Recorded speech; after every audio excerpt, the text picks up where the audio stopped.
কামৰূপ জিলাৰ কমলপুৰ সমষ্টিৰ অন্তৰ্গত বাইহাটা চাৰিআলিৰ নিৰ্মীয়মান উৰণ সেতুত নিৰ্মাণ বিসংগতি। এতিয়াও ৰাইজৰ বাবে মুকলি কৰি দিয়া হোৱা নাই উৰণ সেতুখন। উৰণ সেতুৰ ওপৰত দেখা দিছে চিৰাল ফাট, প্ৰকাণ্ড গাঁত।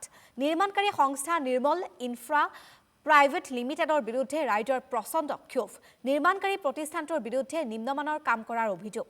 নিৰ্মাণ কাৰ্য চলি থাকোঁতেই উৰণ সেতুখনৰ বিম পৰি নিহত হৈছিল এজন ক্ষুদ্ৰ ব্যৱসায়ী। তাৰ পিছতো শিক্ষা নললে প্ৰতিষ্ঠানটোৱে। উৰণ সেতুখনৰ নিৰ্মাণ বিসংগতি সন্দৰ্ভত চাওঁ আহক আমাৰ বাইহাটাৰ সাংবাদিক ধীৰাজ ডেকাৰ এক প্ৰতিবেদন।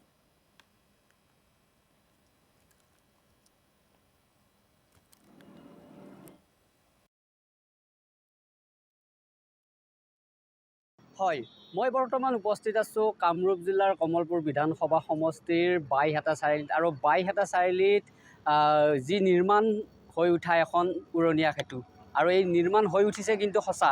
এই উৰণীয়া সেতুখন এতিয়ালৈকে শুভ উদ্বোধন কৰা নাই, এখনো গাড়ী চলা নাই। কিন্তু এই উৰণীয়া সেতুখনৰ নিম্নমানৰ কাম দেখিলে আপোনালোকৰ চকু কপালত উঠিব। মোৰ কেমেৰাৰ সহযোগীক মই এই উৰণীয়া সেতুখনৰ শুভ উদ্বোধন নহওঁতেই, নিৰ্মাণ সম্পূৰ্ণ হৈছে কিন্তু শুভ উদ্বোধন হোৱা নাই, এই নহওঁতেই যি এখনো গাড়ী চলাচল নকৰাওঁতে কেনেদৰে চিৰাল ফাট দিছে এই উৰণীয়া সেতুখন, আপোনালোকে এই দৃশ্য দেখিলে চকু কপালত উঠিব। অকল চিৰাল ফাট দিয়াই নহয়, এই উৰণীয়া সেতুখনত বৃহৎ বৃহৎ গাঁত হৈছে, আৰু এজাক বৰষুণ দিলেই এনেদৰে গাঁত হয়। আৰু কিন্তু এই যি নেশ্যনেল হাইৱে অথৰিটিয়ে প্ৰদান কৰা নিৰ্মাণ কাৰ্য যি প্ৰদান কৰিছিল সংস্থাটোক, সেই সংস্থাটো হৈছে নিৰ্মল ইনফ্ৰা। আৰু এই নিৰ্মল ইনফ্ৰাই কি কৰিছে, এই গাঁতবিলাকত বালি মাটিৰে গাঁতবিলাকত সৰ্বসাধাৰণ আৰু সংবাদ মাধ্যমৰ পৰা লুকাই ৰাখিব বিচাৰিছে। এনেদৰে মই NKTV দৰ্শকসকল দেখিছোঁ, এনেদৰে বালি মাটিৰে তেওঁলোকে এই গাঁত হৈ যোৱা, এজাক বৰষুণত যি গাঁত হৈ যায় আৰু তেওঁলোকে এই বালি মাটি আৰু কংক্ৰিটেৰে তেওঁলোকে ঢাকি দিয়ে। কিন্তু তেওঁলোকে লুকাব বিচাৰিলে কি হ'ব, কিন্তু এজাক বৰষুণত আকৌ পুনৰ ওচৰৰে এনেদৰে গাঁত হৈছে। কি এই নিৰ্মাণ সংস্থাটো যি নিৰ্মল ইনফ্ৰা আছে, এই নিৰ্মল ইনফ্ৰাই অতি নিম্নমানৰ কাম হোৱা পৰিলক্ষিত হৈছে। মোৰ লগত স্থানীয় ব্যক্তি এগৰাকী আছে, তেখেতৰ পৰা জানিব বিচাৰিম। এই উৰণীয়া সেতুখন নিৰ্মাণ হৈ উঠিল, কিন্তু এতিয়ালৈকে এখনো গাড়ী এই উৰণীয়া সেতুখনেৰে চলাচল কৰা নাই। কিন্তু চলাচল নকৰাওঁতে এনেদৰে চিৰাল ফাট আৰু এনেদৰে বৃহৎ বৃহৎ গাঁত হৈছে। কি ক'ব এই ক্ষেত্ৰত? ক'বলৈ গ'লে এইটো আকৌ একেবাৰে নিম্নমানৰ কাম হৈছে আৰু বিসংগতিপূৰ্ণ, কোনো মানে অনএষ্টিমেট হোৱা নাই যেন লাগিছে। কাৰণ কি এইটো হ'ল, যদি ইষ্টিমেট মতে কৰিলেহেঁতেন তেতিয়াহ'লে এইটো হ'বলৈ নাপালেহেঁতেন। আপোনালোকে চাওক, অথচ এই উৰণ সেতুখনে যদি গাড়ী চলাই নাই, বহি গৈছে, চাইডে বহি গৈছে।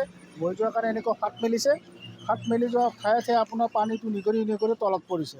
আৰু এই তলত কেতিয়াবা যে ডাঙৰ দুৰ্ঘটনা নহ'ব তাৰ আমি ক'ব নোৱাৰোঁ, এইটো ভগৱানে নকৰক। কিন্তু আপোনালোকে এইটো চাইড যদি অকণমান বহি গৈছে, তললৈ বহি গৈছে, তলত নিশ্চয় বালি মাটি আছে, আৰু এনেদৰে গাঁতসমূহতে পানী সোমাই যায়, বালিসমূহ বহি গৈছে। এনেকুৱা ধৰণৰ কাম হ'লে কি হ'ব? দেশৰ উন্নতি ক'ত হ'ব? সমাজৰ উন্নতি নহয়, দেশৰ উন্নতি ক'ত হ'ব? দেশৰ উন্নতি কোনো কাৰণতে নহয়। এই যিখন উৰণীয়া সেতু নিৰ্মাণ হ'ল, এইখন বিজ্ঞানসন্মতভাৱে নিৰ্মাণ হৈছে নে নাই? চাবলৈ গ'লেতো বিজ্ঞানসন্মতভাৱে আৰু পৰিকল্পিতভাৱে হোৱা নাই। এনেই কাৰোবাক সন্তুষ্ট কৰিব লগা হোৱা হেতুকেই কিজানি বা এইখন উৰণ সেতু নিৰ্মাণ কৰিছে, ঠিক সেনেকুৱা যেনেই লাগিছে। ইয়াত বিভিন্ন সময়ত বিভিন্ন দুৰ্ঘটনা হৈ আছে, কাৰণ এই বিসংগতিপূৰ্ণ ছাৰ্ভিচ ৰোডবিলাকৰ কাৰণেও হৈ আছে, দুৰ্ঘটনা হৈ আছে।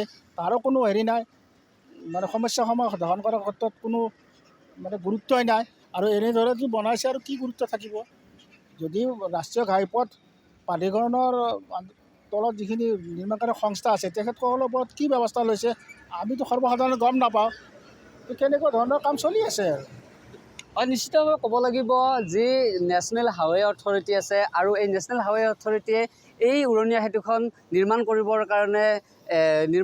কাৰণে দিছিলে নিৰ্মল ইনফ্ৰা নামৰ প্ৰাইভেট যিটো কোম্পানী আছে, তেওঁলোকক নিৰ্মাণ কৰিবলৈ দিছে। কিন্তু এই উৰণীয়া সেতুখনত কিছুমাহ পূৰ্বেও এটি দুৰ্ঘটনা পতিত হৈছিলে, যিটো দুৰ্ঘটনাত এজন ক্ষুদ্ৰ ব্যৱসায়ীৰ মৃত্যু হৈছিলে। এই উৰণীয়া সেতুখনৰ নিৰ্মাণৰত কাম চলি থকা অৱস্থাতে বিন এডাল বাগৰি পৰি সেই ক্ষুদ্ৰ ব্যৱসায়ীজনৰ মৃত্যু হৈছিল। কিন্তু তৎসত্ত্বেও এনেকুৱা ধৰণৰ বৃহৎ বা ক্ষুদ্ৰ ক্ষুদ্ৰ দুৰ্ঘটনাপীড়িত হৈ থকাৰ পিছতো কোনো ধৰণৰ নেশ্যনেল হাইৱে অথৰিটিয়ে বা নিৰ্মাণকাৰী সংস্থাটোৱে ব্যৱস্থা লোৱা পৰিলক্ষিত হোৱা নাই। আৰু এই ব্ৰিজখন শুভ উদ্বোধন নহওঁতে এনেদৰে বৃহৎ বৃহৎ গাঁত আৰু চিৰাল ফাটে সৰ্বসাধাৰণ ৰাইজক চকু কপলাত উঠাইছে। আৰু কেনেদৰে এই উৰণীয়া সেতুখনৰ দ্বাৰাই গধুৰ